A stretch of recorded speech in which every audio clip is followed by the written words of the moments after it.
যাদবপুর কেন্দ্রে আইএসএফের পক্ষ থেকে আমাদের প্রার্থী সাহেবের উদ্যোগে বিভিন্ন ভোটারদের কাছে ইভিএম মেশিনের যে বোঝানোর যে একটা নমুনা বানানো হয়েছে সেটা আজকে এসে গিয়েছে।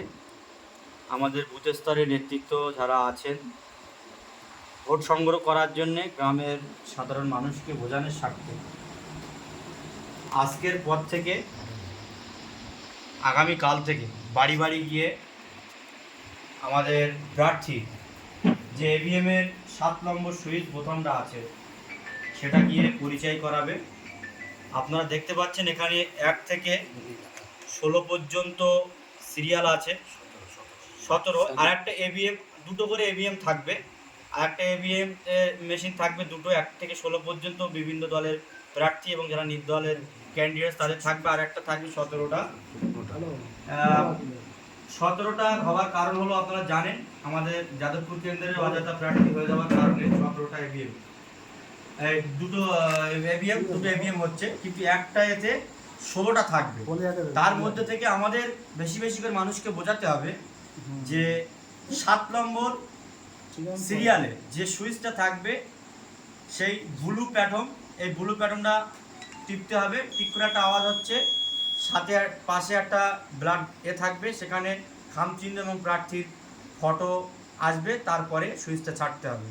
এটা আমাদের বেশি বেশি করে মানুষের কাছে বোঝাতে হবে, কারণ বিগত 2019 তার পিছনে যে লোকসভা ভোট, এই সমস্ত ভোট থেকে যাদবপুর সহ ভাঙড়ের মানুষকে ভোট দেওয়া থেকে তারা বঞ্চিত রেখেছিল, তারা ছাপ্পা চালিয়েছিল, মানুষকে ভোট দিতে দেয়নি। তাই আমাদেরকে একটু খাটতে হবে, মানুষের দ্বারে দ্বারে যেতে হবে, মানুষকে বেশি বেশি করে বোঝাতে হবে, যাতে মানুষ নিজের ভোটটা নিজে দিতে পারে এবং যে মন মানসিকতা নিয়ে যাবে সেই মন মানসিকতা নিয়ে নিজের পছন্দের প্রার্থীকে যেন ভোট দিতে পারে। আমরা যারা আমাদের আইএসএফের পক্ষ থেকে প্রতিটা মানুষের কাছে যাব, আমরা সকলেই সেই সমস্ত ব্যক্তিদেরকে বলবো প্রার্থীর পরিচয় এবং সাথে সাথে ব্লাডের ইভিএম মেশিনের সম্পর্কে বলে 7 নম্বর যেটা দেখতে পাচ্ছেন নূর আলম খান, এরকমভাবেই থাকবে।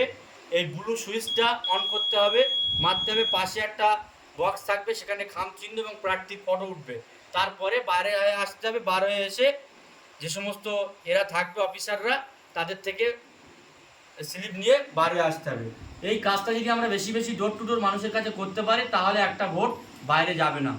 তাই আমি আমার সমস্ত আইএসএফ নেতৃত্ববৃন্দদেরকে বলবো, আপনারা প্রত্যেকের বাড়ি বাড়ি যাবেন, সাধারণ মানুষকে বেশি বেশি করে বোঝাবেন, বিশেষ করে যারা একটু বয়স হয়ে গিয়েছে, যারা আমাদের 40 বছরের ঊর্ধ্বে যারা আছে তাদেরকে একটু বোঝাবেন। তারা মোবাইল বেশি ফলো করে না, ইউটিউব থেকে শুরু করে মোবাইলের সঙ্গে তাদের খুব বেশি সম্পর্ক না থাকার কারণে তারা অনেকই হোপলেস খেয়ে যাবে। তাই আমরা ডোর টু ডোর মানুষের কাছে যাব।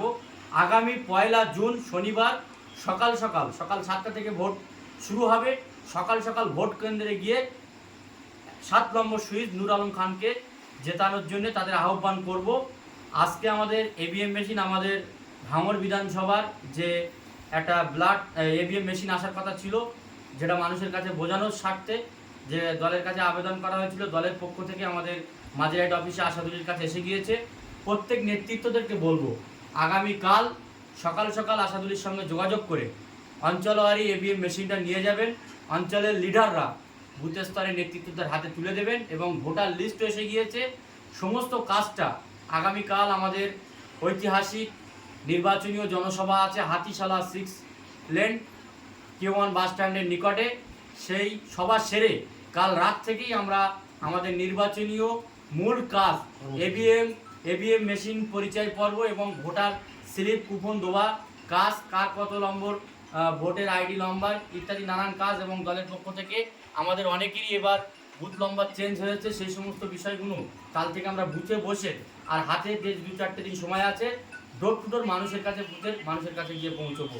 সকলের কাছে আশা রাখবো, আমার কর্মীদের কাছে আমাদের নূর আলম খানের জেতানোর জন্য আমরা সকলেই ঐক্যবদ্ধ ভেবে আমাদের সার্বিক সহযোগিতা এবং সার্বিক বুদ্ধি ক্ষয় করে আমরা আগামী দিন আমাদের যাদবপুর কেন্দ্র থেকে ভাঙড় থেকে বেশি বেশি লিড দিয়ে নূর আলম খানকে জেতানোর জন্য আমরা সকলেই অঙ্গীকারবদ্ধ হব।